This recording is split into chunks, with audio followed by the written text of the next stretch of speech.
Uno sparo squarcia la tranquillità di quella che dovrebbe essere una domenica mattina come tante, ma che in via Nerbonna a Silea si trasforma nel giorno del dramma.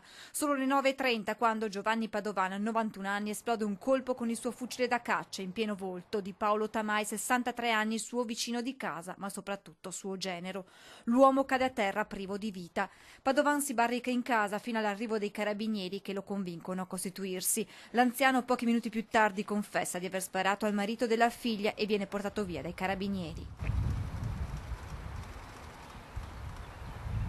Stando alla ricostruzione dei militari dell'Arma, la vittima sta facendo dei lavori in giardino quando il suocero esce di casa. Tra i due inizia una discussione. I vicini racconteranno poi di aver sentito delle urla tra i due. Padovan a quel punto sarebbe entrato in casa, avrebbe imbracciato il fucile esplodendo un unico proiettile contro il genero.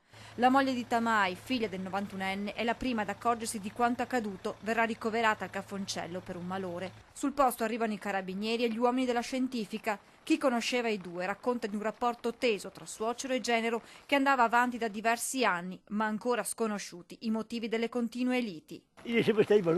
Omicidio di impeto dovute a liti familiari che vanno avanti da molti anni.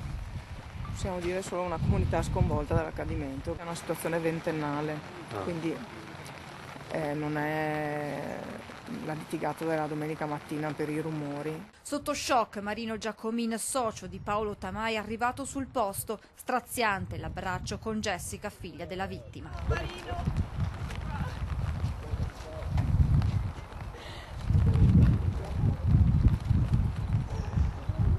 Non ci credo, continua a ripetere Jessica all'amico Marino. Una famiglia distrutta, un'intera comunità sconvolta.